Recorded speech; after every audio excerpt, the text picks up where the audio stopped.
Hi, welcome to the Pursuit of Truth. So another of my videos has been removed off YouTube. I think it's number 368. Again, it's to do with COVID. I think 367 was taken down, I think twice. I think that was that the one I got the strike for? And then I put it on and I sped it up a little bit. And of course, obviously on YouTube, you can change the speed. So you can just reduce the speed to be able to hear it.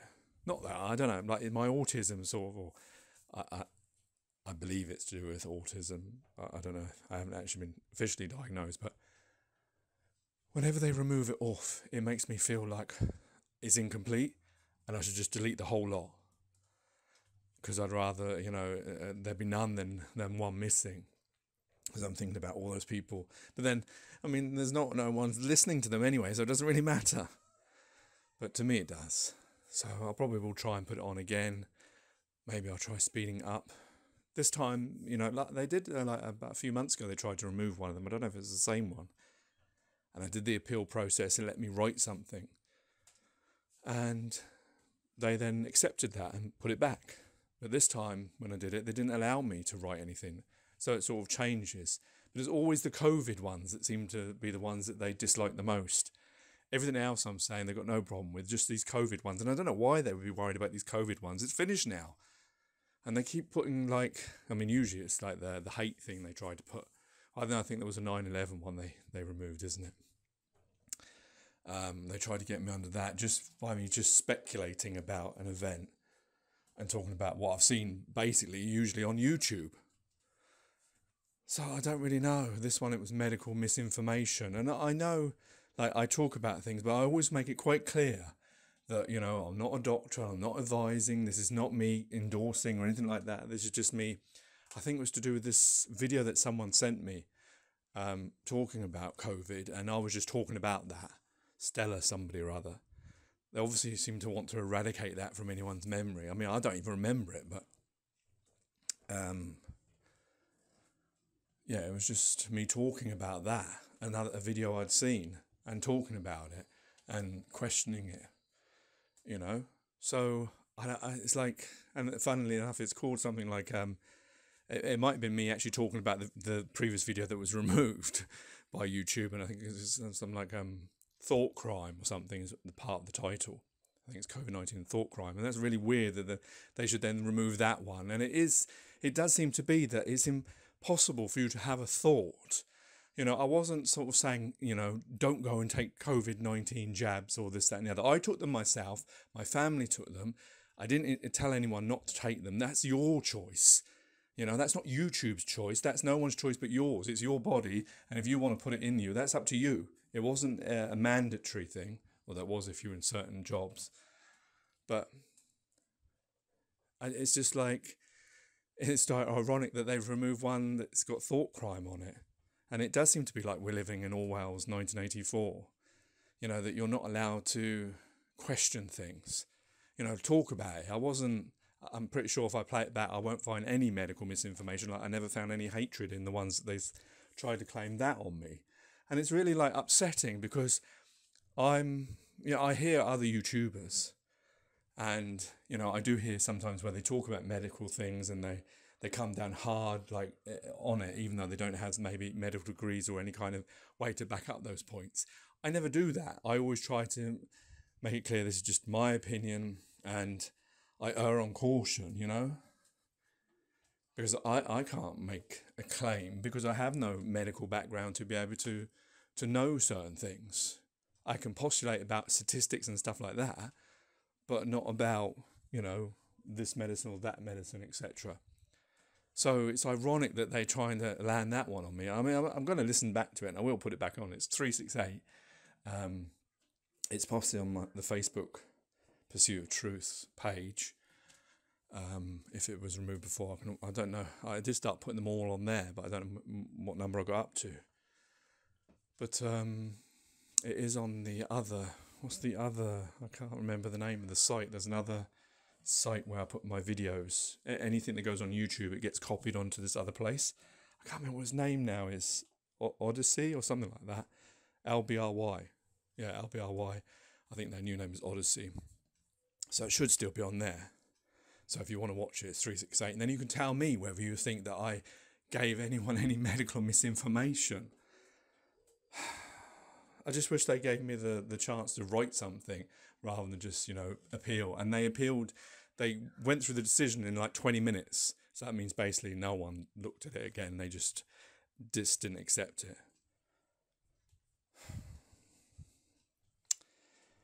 Anyway, to the one I was planning to do today was about these Sky News things I've seen to do with, I think it's Gaza and Lebanon. It's like the 1 year on still talking about that.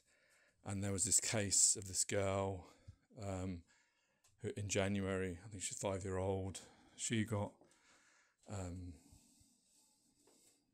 don't know how she was killed, it doesn't quite make it clear, but she was in a car and there were 2 people left after someone shot. They don't say, they can't seem to qualify who actually shot. They seem to insinuate that it was Israel, IDF, because they found geolocation showing that they were around in the area, and a post they put on that then they subsequently removed. But of course it could have been, blue on blue friendly fire, as it were. It could have been, Hamas soldiers who shot their own people, or, in war, sometimes things are staged like that to create stories. I don't know, it's easy just to say it was this side, it was that side.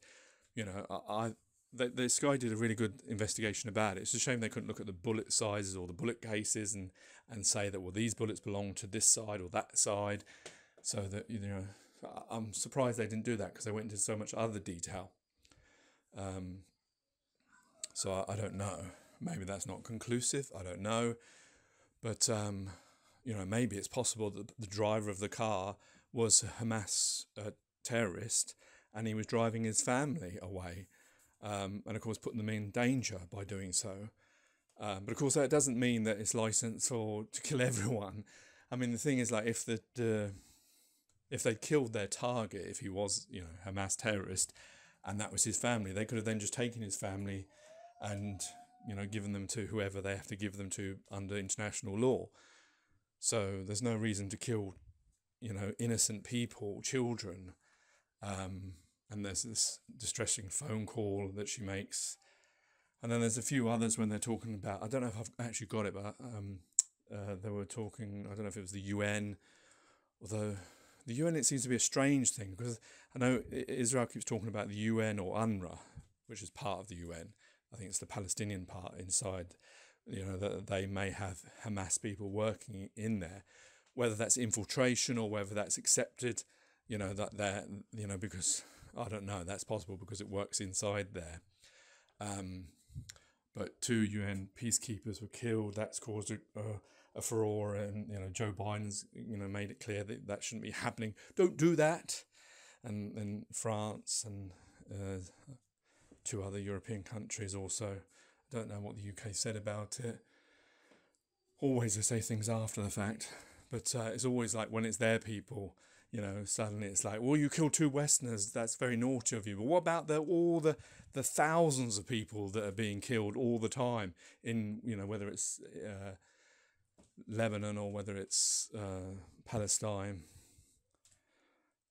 But they were talking about, there's this, I don't know if it's the International Court of Justice or the UN or whoever it was, they were talking about that they have this investigation where they use the word, when they were talking about Israel and how they were dealing with the situation in Gaza, they used the word extermination of children, or it was extermination, I don't know in the regard to it, but it was to do with children and to do with hospitals and things like that, and how it was operating, that it was, maybe it's to do with the genocide claim, I don't know, but obviously a lot of people, we've all been watching this and we all have our different views, but I don't think it's very difficult to not see this view of the high amount of, because I know there was a statistic saying that I believe the IDF's claim they've killed, is it 17,000 Hamas terrorists, and obviously Gaza Health Ministry says 42,000 people have been killed. Now, obviously we know that both sides, first, like I say, the first thing of war is truth that goes out the window. We don't know if that figure's accurate. It could be higher than that, could be lower than that. But that's a lot of, based on those two figures, a lot of innocent people, or people that are not deemed Hamas terrorists by the Israelis, that have lost their lives in this conflict. And the problem is with the justification of that. Obviously, it's easy for people to say there's collateral damage and war isn't pretty and it's ugly and this, that and the other, but it's a very high percentage, it seems, of innocent or non-combatant people that have lost their life. And, when you see how Gaza looks now, it looks like the pictures of how Syria looked after America did, destroyed that. And now when we're seeing pictures of Lebanon, it seems to be mirroring the pictures of Gaza. And it's like, where does this end? Where does this go? And obviously the West is behind Israel because it's a friendly side to them, but the implications by keeping with a country that where its leader is possibly wanted for war crimes or crimes against humanity, and genocide claims are being looked at, and extermination is being used to describe the tactics that they're using in Gaza. We all knew about the turning off the gas, the water and the food and all that stuff. They stopped talking about the trucks going in there anymore, I suspect, and then the starvation. I don't know if that's been solved now because they don't seem to talk about that anymore. And obviously now with Lebanon, there's 1 million people displaced. One of the stories is about a residential building that was blown up, and the person that they wanted, it seems like he escaped. And obviously this whole argument of, it's against international law for people to use residential places, hospitals, schools, mosques, etc., for their, where they're having their military operations. Because when they're freedom fighters stroke terrorists, and I'm not describing Hamas as a freedom fighter, but I expect there are some Palestinians that may see it that way. But, when it's not a military thing, you don't have your own bases. So often you do go to the home, and then it's the problem of, how much blame is there on the side when they are attacking these places where they know innocent or residential people will be. Like, is it justified to kill, one terrorist and kill 100 innocent people? I mean, a normal stats and things, that would be unallowed, and most countries wouldn't take that kind of risk. They would send in, like the SAS or something with their guns and go in and assassinate that way, rather than drop a huge cluster bomb on a population. But then that's because I think that with this conflict that's going on between Israel and Palestine is generational, and it's gone on for a long time, and I think there's no love lost between the two of them, and that it's just like it's easy for them, like in the cases we saw in South Africa or Rwanda, of that there's no love lost, and it's easy just to drop a bomb and kill loads of innocent people if you get that one terrorist, and then you can say that you've done your job, and it's collateral damage, to use the American vernacular. But I don't know how you sleep at night after doing that. I mean, seeing these pictures of Lebanon, I mean, I know they did it to themselves in a way by harbouring a terrorist organisation and allowing it to be there, but maybe they didn't have so much control over it because the way the government is set up, the way these countries have been allowed to get to this, well, not allowed, but have got to this way because of the way the system works of rich countries, poor countries, monetary systems that have been set up that have advantages and disadvantages depending on history and links and all that kind of stuff. And obviously poor countries, it breeds this kind of terrorist action or military, coups and all that kind of stuff, and countries being unstable and not having proper governments and etc.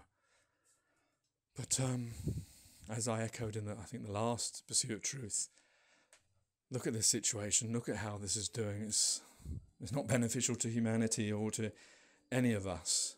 But the problem is both sides, or all of us, we'll never back down. If we were in the same situation, we'd probably be doing exactly the same thing. Look what, not that I'm condoning it, but look what Britain and America and the West did when it came to Iraq and Afghanistan, 9/11 and all that kind of stuff. Or the Second World War and all, First World War and all these things. There's people make justifications for things, people, propaganda and all sorts of stuff.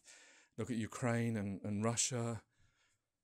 I don't know. It seems like, when will humanity ever learn? When will we ever see each other as, brothers and sisters of each other, as actual intrinsic truth that we're all just one species, humanity, that have got one existence, and we've been given it so much? When are we all going to come together and work together and stop fighting against each other for who controls who and whose bit of land this is? It's a sad indictment on us all that we can't really find peace, and that we'll always put a reason why we can't and some kind of justification. And usually that's at the expense of poor and innocent people more than, especially the world leaders who can sit in their bunkers and tell other people to do their dirty work for them. Because that's a system that we've adopted, and we all think that that's fine to do that. I don't see people going out in the street saying, no more armies, no more armies. Take care, take it easy. God bless and peace. Now I'm going to play the clip I've got for you. Welcome back to Beirut, where there have been more Israeli airstrikes against Hezbollah, the Lebanese militant group. Hezbollah has continued to fire rockets at Israel, promising to increase the scale of its operations. In Gaza, Israel is reported to have sent tanks deeper into the Jabalia refugee camp as it continues to target Hamas a year after the militants killed 1,200 Israelis in a surprise attack. Since then, the Hamas-run health ministry in Gaza says 42,000 people have been killed in fighting there. One of them was 5-year-old Hind Rajab, who died in January. In a final phone call, she told the emergency services in Gaza, "I'm so scared, please come and get me." She had been travelling with her family in a car when it was shot at. She died without ever getting help because the paramedics sent to her aid were also killed. The Israeli military say they were not in the area at the time of the incident, but satellite imagery and geolocated footage from a now deleted press release would suggest otherwise. Our chief correspondent, Stuart Ramsey, has been investigating what happened and a warning his report contains content some may find distressing. Much of Gaza lays in ruins. Attention may have moved away from here for now, but the conflict grinds on. Many have questioned Israel's alleged targeting and negligent killing of civilians in its conflict with Hamas. Buried in this rubble are the forgotten victims of this war. Often buried with them the stories of how they were actually killed. Some incidents are more high profile than others. This is the story of the death of one little girl. Her name is Hind Rajab, and she was 5. On January the 29th, with her uncle, aunt and 4 cousins, Hind crammed into a car to escape the fighting in the Tel Al-Hawa neighborhood of Gaza City. Within minutes, they were attacked. Their bodies and destroyed car were found 350 meters away from their starting point. These pictures, filmed by Sky News journalists inside Gaza, show the destroyed car. The black Kia Picanto is covered in bullet holes. Dozens of entry holes can be seen on the right-hand side of the car. After the initial attack, 2 people were still alive. Hind and her 15-year-old cousin, Leanne, who spoke to the Palestinian Red Crescent, begging for help. Hello, dear. They are shooting at us. Hello? They are shooting at us. The tank is next to me. Are you hiding? Yes, in the car. We're next to the tank. Are you inside the car?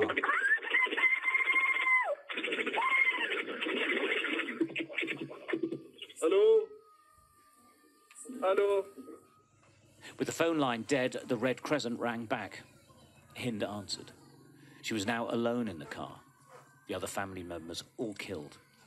4 children and 2 adults. Over 3 hours, in multiple calls, the dispatcher stayed in touch with Hind, trying to comfort her, scared and alone. Come take me, will you come take me? Do you want me to come take you? I'm so scared, please come. Please call someone to come and take me. Oh dear, I will come and take you. A volunteer from the Red Crescent is coordinating the people so we can come and take you. Are you exposed to gunfire? Yes, take me. Rana Farki was the Red Crescent worker talking to Hind. We met at their offices in the West Bank. Nobody here can forget that day. In all my time of working, I've not cried as much as that day. I know Hind's not the only story. I believe there are many stories more distressing than this in Gaza, but it was difficult because I was the one handling it. After hours waiting for permission from the Israeli authorities, the Red Crescent say they received that permission to send help. This is disputed. The IDF says given the lack of forces in the area, there was no need for an individual coordination of the ambulance's route. The ambulance left from the Al-Hali hospital at 5:40 p.m. It was attacked a few meters short of the family car some 20 minutes later. This is the destroyed ambulance. Both paramedics were killed. And this is their radio communication with the Red Crescent in their final moments. Stay with me. Can you see the car? Do you have the lights and sirens on? No sirens. The lights are on. Oh, there she is. Hind was left to die without help. Weapons experts told Sky News that damage shows the ambulance was hit with a large caliber weapon, with the projectile's exit hole visible at the back of the vehicle. Any area it is announced as a military zone, we are completely denied access to it. So that's why we have to seek coordination. Without coordination to ensure safety of our teams, we could not send an ambulance. Sky News has examined satellite imagery taken on the day of the attack. It shows at least 15 military vehicles in the Tel Al-Hawa neighborhood, where the family's car was found. The closest military vehicle is just 300 meters away. This satellite image was taken at 4:31 p.m., just over an hour before the Red Crescent say they received approval to send an ambulance. Right, we're just going to interrupt that report from Stuart Ramsey because we now have Benjamin Netanyahu speaking just a few moments ago. This is a message to the people of Lebanon. Do you remember when your country was called the Pearl of the Middle East? I do. So what happened to Lebanon? A gang of tyrants and terrorists destroyed it. That's what happened. Lebanon was once known for its tolerance, for its beauty. Today, it's a place of chaos, a place of war. Israel withdrew from Lebanon 25 years ago, but the country that actually conquered Lebanon is not Israel, it's Iran. Iran, which finances and arms Hezbollah to serve Iran's interests at Lebanon's expense.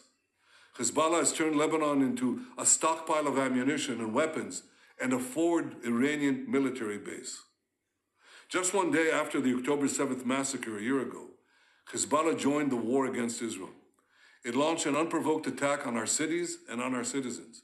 It has since fired over 8,000 missiles at Israel, killing civilians without distinctions, Jews, Christians, Muslims, and Druze. Israel has decided to put an end to this. We've decided to do whatever is necessary to return our people safely to their homes. Israel has a right to defend itself. Israel also has a right to win, and Israel will win. We've degraded Hezbollah's capabilities. We took out thousands of terrorists, including Nasrallah himself, and Nasrallah's replacement, and the replacement of his replacement. Today, Hezbollah is weaker than it's been for many, many years. Now you, the Lebanese people, you stand at a significant crossroads. It is your choice. You can now take back your country. You can return it to a path of peace and prosperity. If you don't, Hezbollah will continue to try to fight Israel from densely populated areas at your expense. It doesn't care if Lebanon is dragged into a wider war. Christians, Druze, Muslims, Sunnis, and Shiites, all of you are suffering because of Hezbollah's futile war against Israel. Today I ask every mother and every father in Lebanon a simple question. Is it worth it? Because it doesn't have to be that way. I know you want a better future for your children. So I'm speaking to all of you today. There is a better way for your children, for your cities, for your villages, for your country. You deserve to restore Lebanon to its days of tranquility. You deserve a Lebanon that is different. One country, one flag, one people. Don't let these terrorists destroy your future any more than they've already done. Stand up and take your country back. You have an opportunity that hasn't existed in decades. An opportunity to take care of the future of your children and grandchildren. You have an opportunity to save Lebanon before it falls into the abyss of a long war that will lead to destruction and suffering like we see in Gaza. It doesn't have to be that way. Each of you can take a step for your future, even a small step. You can make a difference. I say to you, the people of Lebanon, free your country from Hezbollah so that this war can end. Free your country from Hezbollah so that your country could prosper again, so that future generations of Lebanese and Israeli children will know neither war nor bloodshed, but will finally live together in peace. Before I can go to Mark Austin to talk about that, I mean, it sounds such a great speech. It is a great speech. If only it was that easy, that people could uprise and take control. It doesn't work that way. None of us individuals, in democratic countries, we have the illusion of it where we vote every 5 years, but we don't get to pick the people who are there. Yes, you could go and join politics and try to become a politician. That's about as much input you have. All the input we have is this person versus this person. That's it. And usually the people that we get to pick are highly educated. And when I say highly educated, I mean they went to private schools. And so they see things in a certain way. They are usually people that want to keep the status quo, want to keep everything the way it is because they're usually quite wealthy and usually old.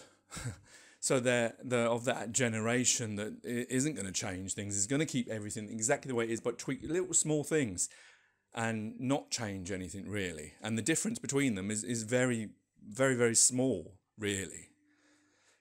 And often, you can't tell the difference between some of their policies, which one's which. So the idea that, we can't even do that in democratic countries where there's no, persecution for your freedom of expression or, where we could go out on the streets, although that's getting more difficult nowadays. But to think that when there's all these different militias in Lebanon, all these different weapons that can be used against them, how they would have to be so brave to stand up because of the ease of being able to get rid of them or the persecution they would face. So for him to sort of make, and then do that quiet bit at the end, it seems very disingenuous to reality of what we all live in. But yeah, it's a great speech, and if only, I would love a world where that was possible, where people could take the opportunity that, say is given them of getting rid of Hezbollah and actually creating a democratic country and building themselves up. So the problem is they're probably in, and that's the other fact of it, is the fact that, him saying all these lovely things when he's the instigator of, or not instigator because Hezbollah obviously fired rockets, but obviously there's a lot of history between these two countries as well. But he has brought terror upon Lebanon to try and kill terrorists, but also killing innocent people and, destroying. You look at the buildings and how they look now. It's like, I mean, I lived through 9/11 and saw how bad that was. But but when you see how Syria looks, when you see how, I'm not so sure Iraq and Afghanistan, if I saw pictures the same as like how Syria looked after it was bombed, and now obviously Gaza, look at it, it looks just terrible, It's just like all chalk and that's it. Just bits of people's belongings in rubble. like some kind of dystopian future, like end of the world type thing. And now Lebanon is starting to be shaped like that. And it's at his hands, you know? I mean, maybe he could say to him, couldn't he find a more peaceful way to do this rather than blowing up, you know, sending large drones and cluster bombs to blow up these individuals? Why couldn't he just, if he's got so much power and the Israeli military is, you know, well known, why couldn't they send in, you know, troops with guns who would just go in and assassinate these leaders and be a bit more precise, and that would kill less innocent people? It's very easy just to drop a bomb. But it feels a bit like how, you know, people outside, you could just step on loads of ants and not care about them. It feels like that kind of disconnect that the people who are dropping these bombs knowingly, because even if they say, well, it's against international law for terrorists to, you know, have non-combatants as human shields, you know that that's what's going on. You know that that's a residential building. You know that looks like a hospital, that looks like a school, or that looks like a UN building, or that looks like a mosque or a church. And you're dropping bombs on them because you believe you've got intelligence that there is a terrorist in there. But how many other people are in there? And I get it, these people are doing bad things to, you know, to Israel. 8,000 rockets. I can't imagine how life must be when you live in Israel, to have to go and have bunkers. You know, that idea is like, no one in the Western world can think about that. Only those people who lived through the Second World War. That's a generation, that's like, you know, gone. And yet that's still happening. People have to have bunkers. They have to have sirens. I've never heard a siren, I don't think, in the UK in my lifetime. Imagine the children, how that changes them, how that fear is always there. I remember the fear of you know, the second of you know, nuclear warfare, the Third World War. You know, when we watch When the Wind Blows and stuff like that, and how that used to make me scared, and it never happened, or the IRA, and I was never close to that. But I can't imagine how it is to live in Israel when all these terrorists, you know, and yes, they may have their reasons that, you know, because of occupation and settlements and all that kind of stuff, or religious, but I doubt the people that actually got the guns that are shooting, whether they really hold these great morals, whether it's really about control, power and greed and the ability to kill people, and they enjoy doing that, like murderers enjoy killing people. Because if it was a great moral argument, the problem would be killing people is the biggest moral argument that would stop you from doing anything. Anyway, let's hear what Mark Austin had to say about it. Well, there we are, Benjamin Netanyahu with a message to the people of Lebanon, and a couple of interesting things. One, pretty much confirming that the Israelis think they have killed the successor to Hassan Nasrallah. So that's interesting, but also interesting timing on this message now to the people of Lebanon. Yeah, I mean, let's deal with the successor bit first, shall we? We've killed the successor to Hassan Nasrallah and the successor of the successor. That is, on one level, a reference to Hersham Safi ad-Din. This is the person a cleric who was thought likely to replace Hassan Nasrallah. Safi ad-Din was hit in a building on Friday, or Thursday rather, and the rescue workers have lost contact with people in that building. What we heard from Yoav Gallant today, he was in northern Israel. He said that the likely successor, Safi ad-Din, was probably killed. Now we've got Benjamin Netanyahu saying in this speech, yeah, he's been killed. So that looks like a confirmation. Who the successor of the successor is, that's not clear to me. But yeah, that sounds like confirmation from the Israelis that Safi ad-Din's been killed. Right, and the message to the people of Lebanon underlines a fear that the Israelis believe that as much as they weaken Hezbollah, they will just come back. And he's basically saying that there could be a vacuum now, and you could fill it. The Lebanese authorities could fill it. And he says to the people of Lebanon, stand up and take your country back. Now, one wonders how that will go down here. Well, I think there are two things going on here. Yeah, he's giving instructions or making a request to the Lebanese people. He says that it's time to free yourselves from Hezbollah. You can prosper again. You can run your own affairs, etc., etc. You know, and he's saying this while the Israelis mount a major military operation in this country that has displaced more than 1.2 million people, that's killed 1,400 people, etc., etc., etc. Are the Lebanese going to be open to this message from Netanyahu? I seriously doubt it. I mean, I really do seriously doubt it. What's he really saying here? What he's doing in that speech, I think, is he's preparing the Israeli public for the likelihood of a much longer military operation. In that speech, he warns of an abyss of a long war. He says, we've decided to put an end to this, to do whatever is necessary to return people to their homes. He's talking about displaced people in northern Israel, 65,000 people. That's what I think he's really doing. Is he speaking to the Lebanese people? Yes, to a certain extent. But what he's doing, I think, is preparing us for a longer military operation. And it's interesting. He says we have degraded Hezbollah's capabilities, and there's no question that that will have happened. We've taken out thousands of terrorists, including Nasrallah himself. And this on the day that Hezbollah themselves say we have replaced the leadership and our military is functioning effectively. Yeah, it's interesting, isn't it? I mean, the de facto leader at the moment, he gave a televised address. Today's name is Naim Qassam. He said, our capabilities are fine. We've replaced all our senior leaders. We've stopped all Israeli advances into southern Lebanon. And now we hear from Netanyahu saying, we've seriously degraded Hezbollah. We've taken out their leaders, etc., etc., etc. There's a contradiction there, isn't it? He says, we will win, using future tense. We've degraded them, but we will win. But the Israelis haven't won yet, and it's going to be very, very difficult to stop these rockets and these missiles that Hezbollah fire into northern Israel to get people back in their homes. You know, how long is that going to take? What are they going to do to stop that? It's very, very difficult. And I think he's addressing a core problem, which is this military operation is going to take time. At the beginning, they were briefing Americans, at the beginning of their ground incursion. The Israelis said, it's a matter of days, not weeks. Yeah. You know, neither of those things are on the table now. We're looking at significantly longer. Particularly if you look at what is happening in southern Lebanon, where, what is it now, 4 divisions? Four now divisions. On that border or inside southern Lebanon.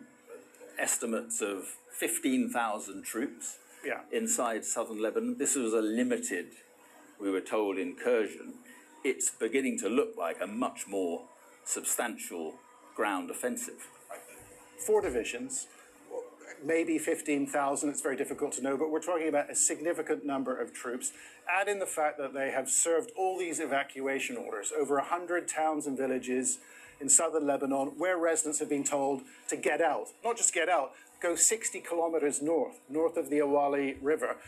They are emptying out southern Lebanon, and it suggests strongly that they are preparing for a wider offensive. And I think that his speech now backs this. Again, he's warning of the abyss of a long war to the Lebanese. He's also preparing for it, clearly. Yeah, and this just moments after Antonio Guterres, Secretary General of the UN, stands up and once again calls for a ceasefire in Gaza, for the release of the hostages, and calls for a ceasefire here in Lebanon. It just seems that seems such a long way away at them. Look, we don't know what is going on behind the scenes diplomatically. Yeah. There may be something that comes along.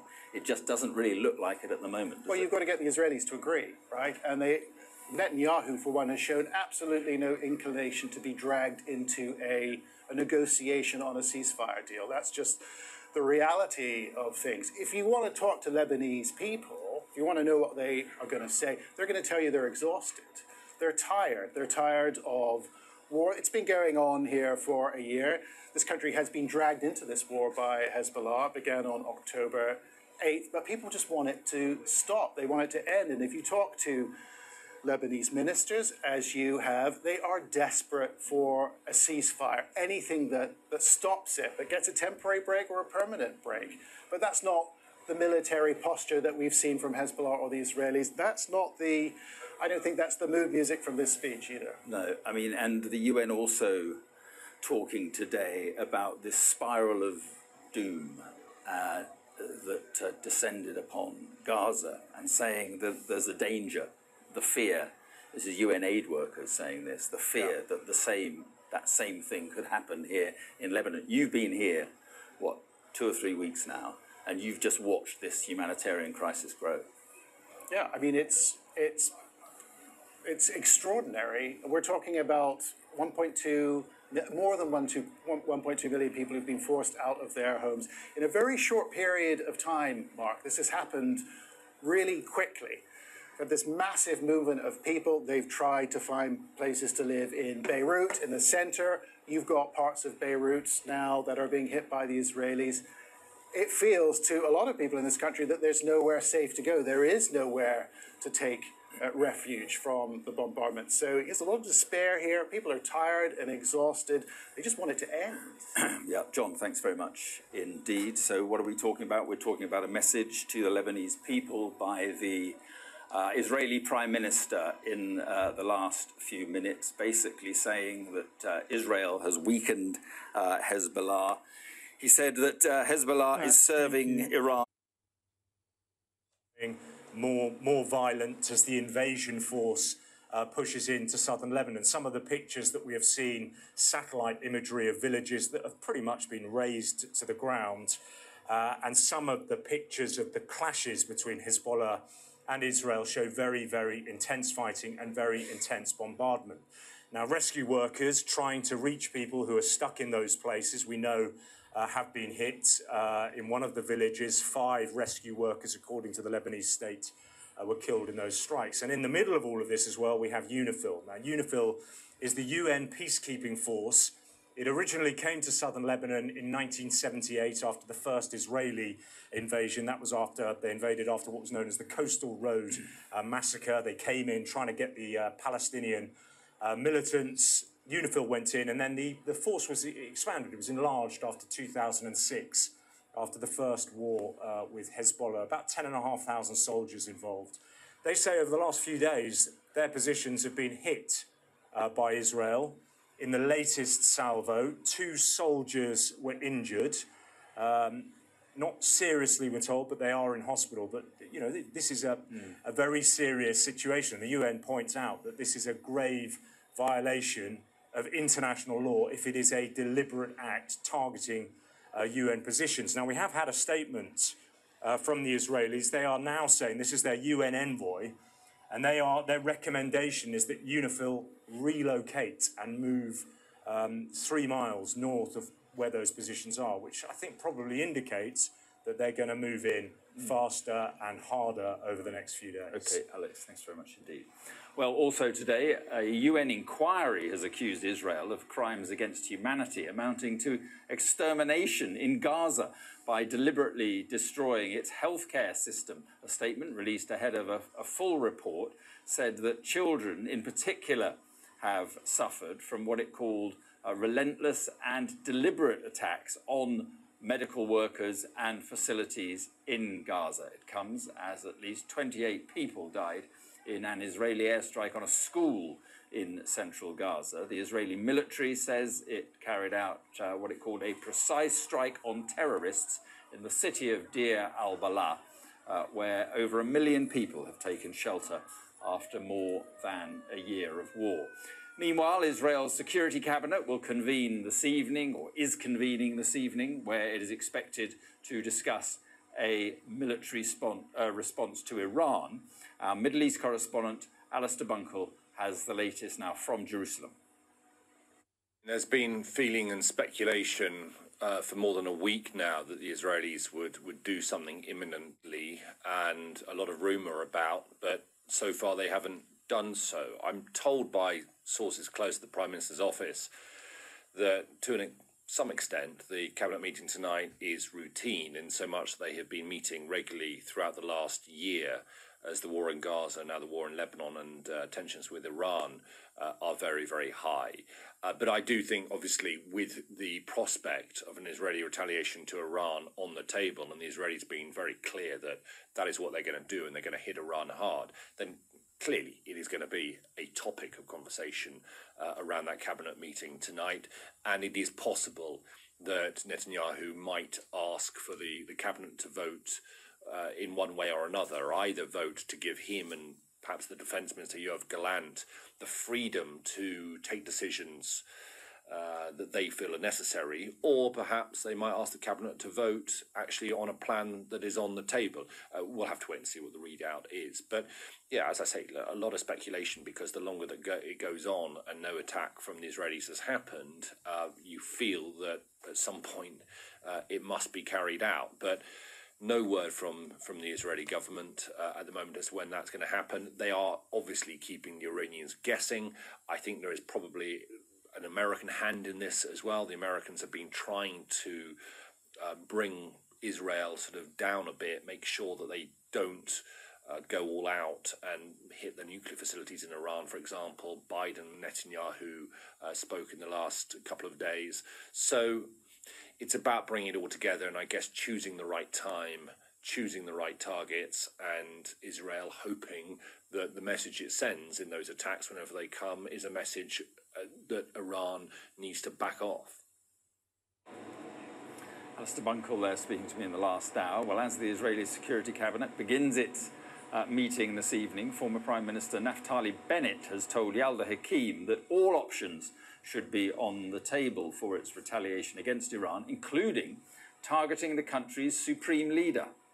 You believe everything should be on the table, the nuclear sites, the targeting of Iranian leadership. Never before was one nation attacked by so many long-range ballistic missiles like what we had just a few days ago. Iran is the Islamic Republic of Iran, to be accurate. The regime, I'm separating it from the people. The people are an amazing people, the Iranians. But the regime is not really a regular regime. It's octopus of terror. It's the head of the octopus, and we should not take anything off the table. Including targeting the supreme leader. Everything should be on the table. And you'll be able to watch the full interview. Right, last one.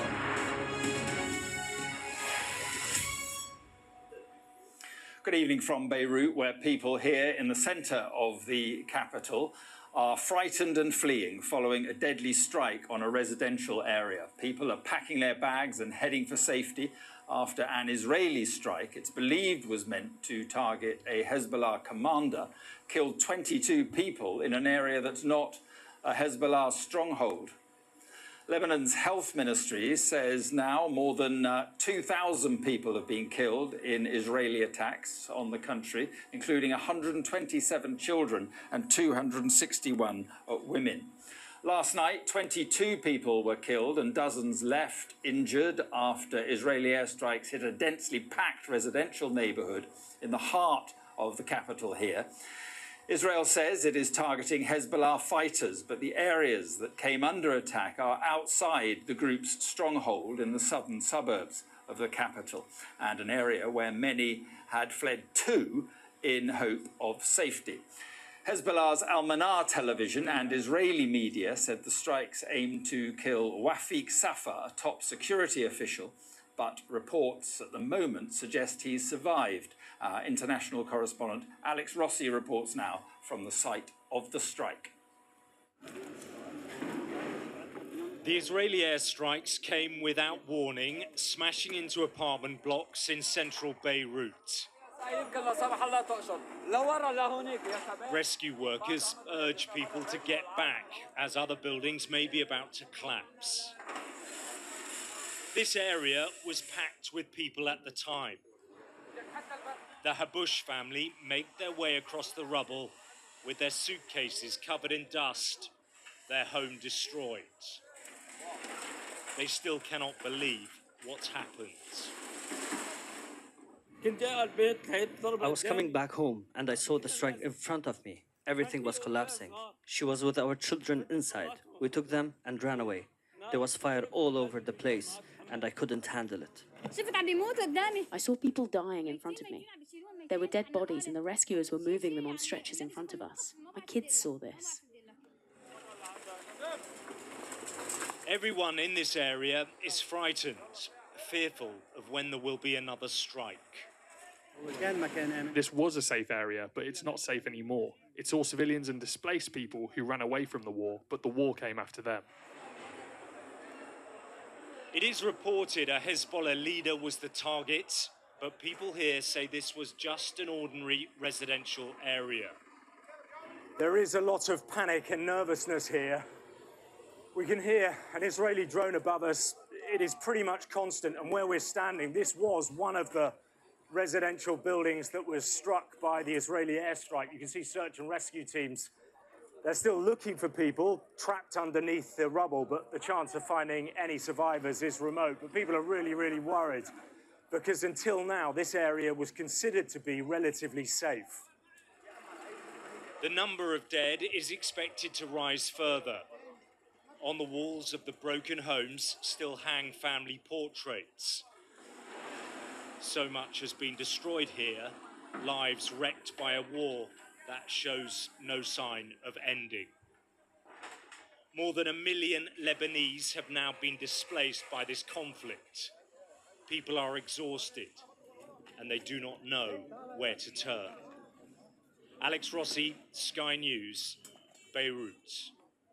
Well, concerns are mounting for the safety of United Nations peacekeeping forces in southern Lebanon after Israeli forces fired at UNIFIL headquarters, injuring 2 Indonesian peacekeepers. There have also been other incidents. The spokesperson for the United Nations interim force in Lebanon, Andrea Tenenti, told us that the attacks were deliberate and broke international law.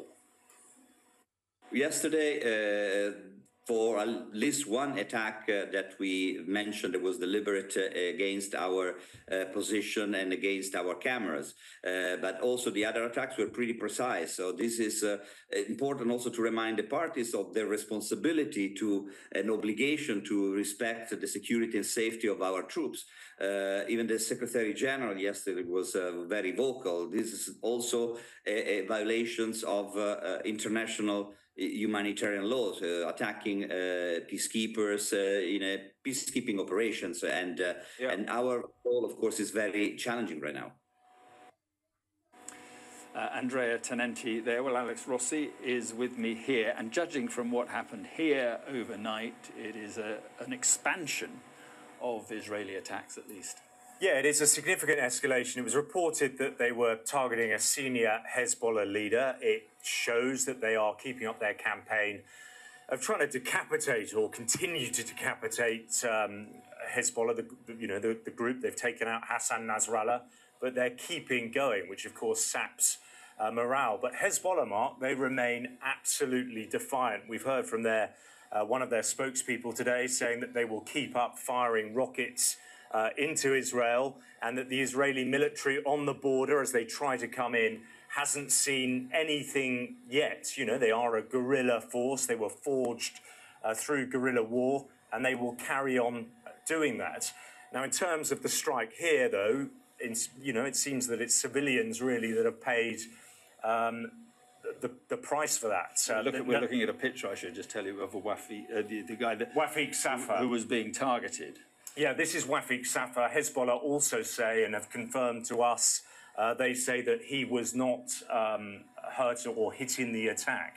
They've also said there were no Hezbollah leaders anywhere near that area. It was a residential area. Now, what's been so unnerving for people, Mark, is that many of the people that were there were displaced from other areas around the country or in southern Beirut, the Hezbollah stronghold, and they'd gone there because they thought it was relatively safe to be there. But it seems there is no sanctuary. Many people wondering tonight where in this city is still safe. Yeah, absolutely. Okay, Alex, thanks very much indeed. And you can find... Okay, so there you go. It reminds me a little bit. I was watching, it's 2024, BBC iPlayer, BBC 4 had Threads, which was a mock documentary film, as it were, by Brian Haynes, I think it is his name. I don't know whether I was shown it in school. I know I was shown When the Wind Blows at school. And I remember coming home and telling my mum about that, and we watched it as well. It's a similar kind of story in the fact that it shows if there was a nuclear bomb that dropped on the UK, how it would affect us. And I think it's based on this 1936 or in the 80s pamphlet of taking the doors off and putting them up against the wall. I remember at school that was, we were quite scared of these things. I remember being quite scared of this idea and thinking about, taking off the door and putting the blankets. And I remember, when the wind blows, it's so sentimental how the mum and the dad character, or the gran and granddad, they're so innocent, and that always touched me. And obviously I would think about, if I was far away from my parents and if it happened. And the reason why I'm relating to this, because I've just recently watched it, and it's just reminding me of those pictures, it was actually really, really good for its time. And I'm surprised they haven't remade it, because the storylines actually fits now, because it's I think it's an Iranian-backed, Irania-Russia nuclear bomb that hits the UK, if I remember rightly. And, that story could be made now. And just to see like all the rubble and the dead bodies and this, that and the other. And then now I'm watching in 2024, that was I think 1986, now watching in 2024 to see, rubble and buildings. It looks like a nuclear bomb has gone off in Gaza or in Lebanon, in Beirut. And imagine, this is how people have to live. I was thinking, watching threads, like if this, thinking that because now the tension between Iran and the world is falling apart, this could happen now, maybe more so than it would have in the 80s or 90s, when as a child I was scared of it because of war games and all that kind of stuff, and the Cold War. But yeah, it could easily happen now. And just seeing that people have to live like this, have to live in that rubble. And, like I'm saying, when I watched it, I was thinking that how would I live like that? Of having to try and find food and the fighting with each other. I'm not like a very confident person, and how difficult that would be. Even COVID was quite difficult. And yet there are people that are living that kind of life. Yes, it's not a nuclear war, but it has all the other bits that are in threads that are happening in Gaza or Beirut. Watching this and hearing all these things, it makes me think about like the world is falling apart. I think I'm going to call this one, I might call it The World is Falling Apart and Rubble. Rubble, the world is falling apart, or something like that. Because that's the danger. Like, this is, I don't know when this started, but I think probably, the Iraq, Afghanistan, 9/11, that may have been changed people's mentality of, that, you don't have to listen to the UN resolutions, or you can somehow sort of bypass them or make up false documents to be able to go and do what you want. And then, with Syria, and then now with Russia and what was the first one they took over before Ukraine? I've forgotten its name now, but, all of that. And now Israel, with how they're operating in Gaza and Beirut, and how international law is just a byword. The president of the United States, often called, the most powerful man in the world, has no say. Even if it is Donald Trump or whoever it is, or Kamala Harris, they're not listened to anymore. The United Nations isn't listened to them.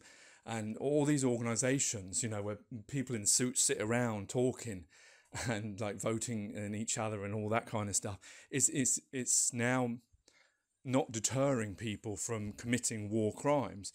We're hearing in the 21st century, like Russia being accused of it. I think even Ukraine, there was one incident that they mentioned it. I know in war, obviously these things are going to happen sometimes, maybe not purposely, but by mistake. But now, we're hearing, obviously what's going on with Gaza. There's countless examples of international law not being followed. What obviously Hamas are doing, Hezbollah are doing, Iran are doing is against international law.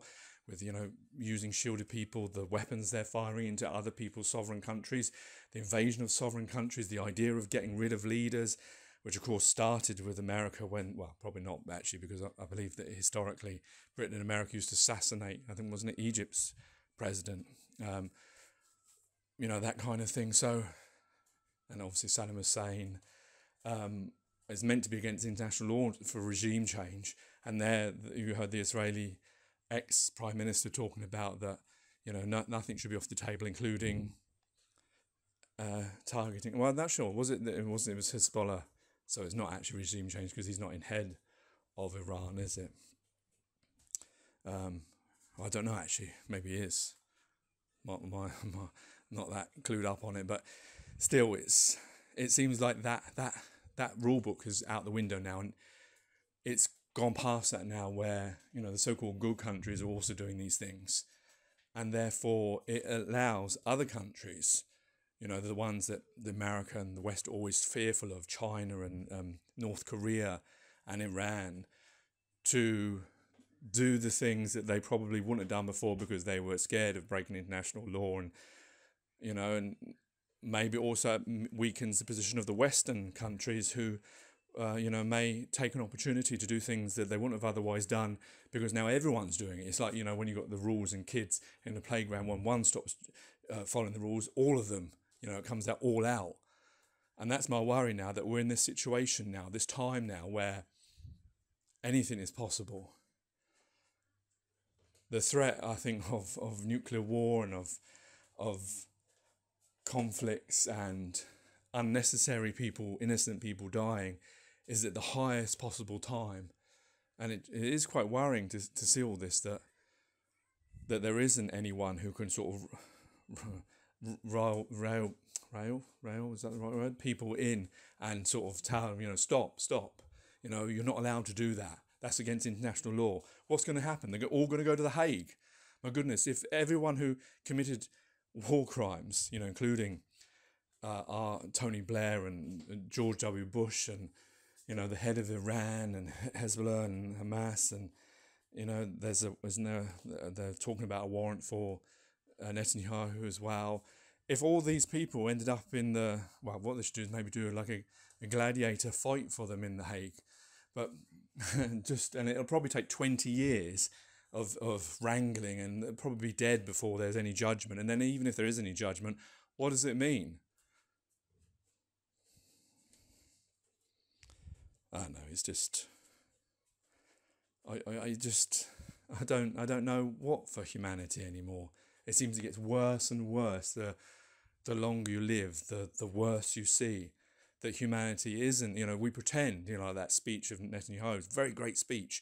It has all that sort of warmth in it, but it's sort of like to make me seem like I'm a good person and I want to give you the chance, whereas I'm going to order bombs to be dropped on all over the place. I'm a warmonger. You know, whether he's doing it for defensive reasons, he's still a warmonger, isn't he? He's still bringing war to other countries. He's the man who could say yes or no, isn't it? And yeah, I know, obviously, you know, what happened on October the 7th and what's happened historically and all of them. But the thing is that it seems like there's no, you know, that either side has these bad people that are doing things. And maybe they are, you know, cause and effect and that kind of stuff as well going on there. But the people that are suffering are the innocent people, and who are being swayed by these people's actions, because we all, when we're children, we're all born the same. If you were a baby and you were put in whatever country you were put in, you would be patriotic to whatever country you found yourself in, irrespective of where you were born, because it's what you're taught that makes you. And obviously all these actions around us are all shaping all of us, and we're never going to get out of this mould because we keep reshaping it. We keep using the same clay to make up ourselves, rather than thinking, well, this isn't working. We need to have a better existence, this one existence that we have. Anyway, take care, take it easy, God bless, and peace.